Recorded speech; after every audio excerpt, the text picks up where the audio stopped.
좀 여기에 관련돼 가지고 보도록 하겠습니다.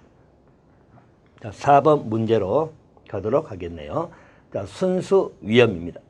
자, 순수 위험의 개념과 종류에 쓰시오라고 나와 있죠. 자, 보통 순수 위험이다 하는 우리 투기적 위험하고 비교되겠죠. 순수 위험이라는 것은 말 그대로 손실의 기회가 있는 거죠. 자, 손실 기회가 있다. 자, 손실 기회만 있고 이득의 기회는 없는 것. 그죠? 여기서 이득 기회는 없다. 이것이 순수 위험입니다. 자, 투기적 위험은 일반적으로 손실의 기회도 있지만 이득의 기회도 있는 걸 말하겠죠. 순수 위험은 손실의 기회만 있고 이득의 기회는 없는 형태다라는 것을 기억해 두시면 됩니다. 자, 그리고 일반적 순수 위험이라는 것은 그래서 우리가 보통 말하는 홍수라든가 또 낙뢰 또는 화재, 폭발 전부 다 우리 손실 기회만 있지 이득이 발생할 여지가 없는 것들이라고 생각하시면 되겠고요. 자, 그리고 순수 위험의 종류 형태입니다. 4가지 형태가 나오죠. 자, 보통 재산 손실 위험이죠. 재산 손실 위험. 자, 그리고 또 한 가지. 자, 2차적인 재산 손실 효과 나온 것이 간접 손실 위험입니다. 간접 손실 위험이라고 하는 것은 자, 말 그대로 1차적인 재산 손실 위험이 당연히 발생하겠죠. 발생할 것이고 자, 재산 손실 위험은 1차적 위험이라 본다면 자, 거기에 따른 파생적인 2차적인 재산상 손실 위험을 우리가 간접 손실이라고 생각하시면 됩니다. 자, 말 그대로 우리가 화재가 발생해서 공장이 타버렸다면 재산 손실이 발생한 건 당연하잖아요. 자, 그걸로 인해 가지고 자, 우리 또 직원들이라든가 전부 다 실업 사태가 발생할 수도 있고 또 일정한 임대료는 들어가지만 수입이 없는 자, 그런 형태의 간접 손실 위험이 있다. 또 한 가지 자, 화재로 인해 가지고 만약에 인접 지역에 화재가 전이가 돼 가지고 또 일반적인 손해배상 책임 문제가 발생할 수 있겠죠. 자, 그래서 배상 책임 위험도 따라간다. 순수 위험에는 재산 손실 위험, 간접 손실 위험, 배상 책임 위험. 또 한 가지 형태 인적 손실 위험이 있죠. 인적 손실 위험이다. 자, 그래서 4가지 위험들이 순수 위험의 종류를 소개되는 것들 4가지 기억해 두세요. 재산 손실, 간접 손실, 배상 책임 위험이죠. 자, 그리고 인적 손실 위험 4가지까지 기억해 두시면 되겠습니다. 자, 4번 문제는 이렇게 해결하시면 되겠고요.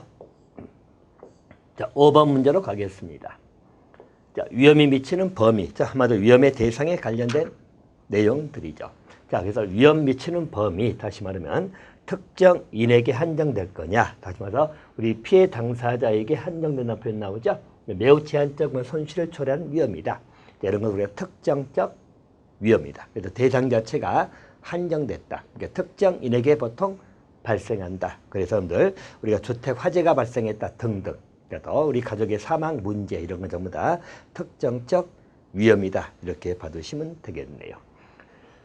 자, 반면에 불특정 다수다. 자, 불특정 다수나 사회 전체 손실을 초래한 위험 나와 있죠. 여기서 우리는 기본적 위험이다.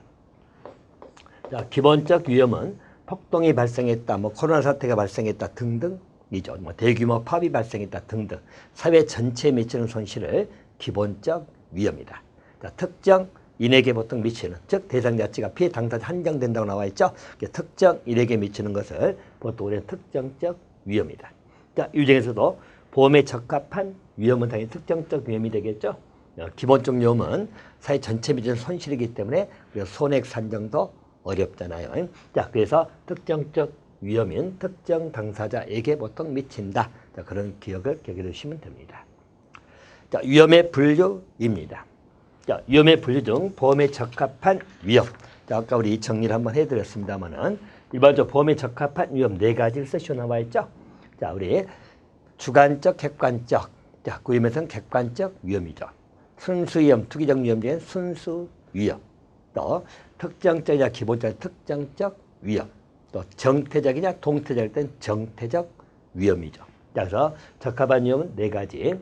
객관적 위험, 순수 위험, 또 정태적 위험, 그리고 특정적 위험 4가지를 그렇게 기억해 두시면 될 것 같습니다. 자, 위험의 분류 개념 문제는 이렇게 정돈해 주시고요. 자, 위험의 관리 수단에 관한 논의입니다. 자, 위험의 관리 수단은 자, 우리가 물리적 위험 관리 수단이 있고 또 재무적 위험 관리 수단이 있다라고 보시면 될 겁니다. 자, 그래서 몇 가지 또 한번 잡아드리고 같이 가도록 할 겁니다. 자, 보시면 일반적으로 위험을 관리하는 것이죠. 자, 위험을 관리하는 기본적인 수단이다라고 보시면 됩니다. 위험관리 수단은 우리가 물리적인 위험관리 수단이 있고 또 재무적인 위험관리 수단이 있다. 자, 물리적, 재무적 이렇게 해서 구별을 좀 해두시면 되겠고요.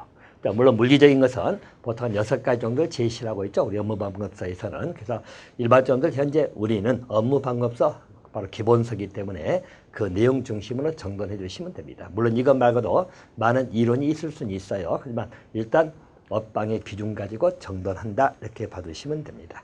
자, 그럼 이제 여러 가지 방법이 논의가 되겠죠. 자, 물리적이라는 것은 한마디로 위험을 통제하겠다는 의미입니다. 물리적 위험관리 수단이다라고 하는 것은 일반적으로 위험을 통제하겠다. 자, 이런 쪽에 보통 초점이 맞춰져 있습니다. 자, 그 중에 한 가지가 위험을 회피하는 수단이죠. 자, 위험 회피입니다. 자, 위험 회피는 엄밀히 말하면 가장 완벽하다고 볼 수도 있어요. 애당초부터 위험 자체를 피해버리는 것이죠. 자, 그래서 위험 회피라는 것은 가장 기본적인 수단이다라고 보시면 되겠고요. 말 그대로 손실 가능성을 원천적으로 봉쇄한다는 표현 나오죠. 그래서 위험 회피는 손실의 가능성을 원천적으로 봉쇄를 해버리겠다. 그런 이야기죠. 근데 사실 위험 회피만 가지고는 전부 다 해결할 수 없는 게 우리가 사회생활도 해야 되기 때문에 흔히 이야기해서 자동차 사고가 위험하다고 생각이 되면 자동차를 안 타버린다. 뭐 그런 형태를 의미하겠죠. 그래서 위험 회피 수단도 있다라고 봐두시면 되겠고요. 자, 또 한 가지 손실 통제입니다. 자, 손실 통제 수단이 물리적 위험관리 수단이 있다는 거예요. 자, 손실 통제는 자, 크게 말하면 두 가지 형태가 있죠. 자, 우리 손실 예방이 있고 또 손실을 감소하는 것. 자, 그러면 일반적으로 예방이라고 하는 것은 약간 사전적인 의미죠. 손실 예방은 사전적인 예방책을 의미합니다. 보통 우리 고속도로에서 속도 제한이 있거나 이런 것들이죠. 또 우리 음주 단속을 한다든가 전부 다 손실 예방 형태다 이렇게 봐두시면 됩니다. 자, 손실 감소입니다. 자, 손실 감소는 일단 손실이 발생해 그 양을 줄이는 것. 자, 다시 말해서 일반적으로 우리 손실을 감소시킨 형태로는 뭐 사전적인 것도 있고 또 사후적인 것도 있다는 이야기입니다. 자, 사전적이라는 것은 일단 손실이 발생할 때 그 규모 내지는 우리 사망이나 기타 우리 인명피해가 발생할 때 그 수, 한마디로 규모를 축소해 가는 것. 자, 이게 초점이 있다고 보시면 됩니다. 그래서 사전적 감소는 규모를 줄이는 데 초점이 있다. 자, 사후적은 여러분들 재단상 손실이 발생할 때 그걸 채워주는 형태죠. 다시 말하면 우리 보험금이나 보상금 이런 것들이죠. 그래서 이런 것들이 사후적 손실 감소 형태입니다. 그래서 보험금 내지는 뭐 보상금 등이다. 또는 일반적으로 우리 자동차는 에어백 같은 거, 또 안전띠 있죠. 전부 다 사후적 손실 감소 형태다. 이렇게 봐두시면 되겠네요. 또 세 번째는 물리적 우리 관리 수단으로 논의된 것이 위험 요소를 분리시키는 것이죠. 위험 요소를 분리를 시켜버린다. 이런 의미죠. 자, 이 분리 자체는 크게 두 가지 형태가 있지요. 우리 복제시키는 형태가 있고 또 격리 형태가 있습니다. 자, 그래서 위험 요소 분리죠. 예를 들어서 우리가 복제라고 하는 것은 우리 뭐 여러분들 작업을 하다가 컴퓨터 작업하다가 뭐 날아가 버린다는 이야기죠. 그래서 뭐 USB 등에 복제를 해놓는다 등등이. 그래서 자료 등을 복사해 놓은 형태입니다. 자, 격리라고 하는 것은 자, 말도 위험 물품 또는 보관 물품을 아예 격리시켜 버린 것이죠. 그래서 여러분들 뭐 우리 무기 같은 것도 탄약고 같은 것 따로 격리시켜서 우리 구별을 해서 정리하는 것이죠. 또 화재가 발생할 때 여러분들 화재를 소화해가는 즉 화재에 불을 끄는 방법 중 한 가지가 우리 제거 소화라는 것이 있거든요. 자, 근데 말대로 화재가 발생하는 것을 아예 떼어내서 화재가 연소되지 않도록 즉 전이되지 않도록 구별하는 것을 우리가 격리 그런 취지로 봐두시면 되겠습니다. 자, 또 한 가지 물리적 통제 수단에서는 물리적 관리성, 또 위험 결합을 통한 어떤 관리를 우리 할 수도 있습니다.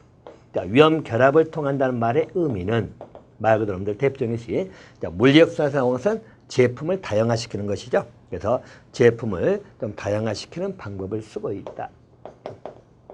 이렇게 보시면 됩니다. 그래서 다양화시켜서 하나의 위험 결합을 통해서 묶어서 보는 것이겠죠. 그래서 이런 형태도 하나의 방법이 논의가 됩니다. 또 한 가지 건들 위험을 전가시키는 것. 자, 전가는 이제 3자에게 전가시키는 거예요. 우리 보험 같은 것도 대표적인 형태입니다. 그래서 보험자에게 전가시키는 형태를 의미한다. 자, 또 한 가지는 아마 위험 전가와 거의 유사합니다만은, 자, 우리 또 위험을 스스로 인수하는 형태도 있죠. 위험을 스스로 인수한다. 자, 이런 의미죠. 다시 말해서 위험을 스스로 인수한다는 것은 스스로 위험을 감당해 가겠다는 의미입니다. 자, 그래서 물리적 수단은 이렇게 6가지 정도를 소개를 하고 있고요. 자, 재무적인 수단은 보통 3가지 정도 소개를 하고 있는데요. 재무적 위험관리사 소개된 것과 한 가지가요. 위험 보유가 나옵니다. 자, 위험 보유라고 하는 것은 스스로 이제 그 위험을 보유하겠다는 말의 의미는 준비를 하겠다는 의미죠. 그래서 위험 보유 형태는 우리가 준비금을 만든다든가요. 아니면 자신이 어떤 기금에 적립을 한다든가 그런 형태. 또 일종의 이제 보험을 가입할 때 자기 책임 부분을 가지고 있다든가 이것도 위험 보유 형태다. 이렇게 봐두시면 되겠고요. 자, 또 한 가지. 자, 일반점들 우리 또 위험에 3자에게 전가해 가는 형태도 있다. 전가해서 할 수도 있고요. 역시 또 위험 결합을 통해서도 할 수가 있습니다. 그래서 뭐 재무적인 어떤 위험 전가든가 위험 결합은 뭐 물리적 수단으로 소개되기도 하지만 약간의 결을 달리해서 재무적 관리 형태로 들어가기도 합니다. 자, 위험을 전가하는 건 대표적인 보험이라고 생각하시면 되겠고요. 보험 형태고요. 자, 결합을 한다. 그래서 일종의 이제 발생을 대비하는 것이죠. 그래서 위험의 결합 형태, 동질적 위험을 묶어서 집단을 형성해서 하나의 위험에 대비하겠다. 그래서 보험료, 보험금 따라가는 것이죠. 재무적 관리 수단이다. 이렇게 봐두시면 되겠습니다. 그래서 재무적 관리는 주로 이제 자금 조절이죠. 자금 조절에 초점이 있고, 물리적은 위험 통제 쪽에 초점이 있고요. 수단 형태는 이렇게 한번 기억해 두시면 될 것 같고요.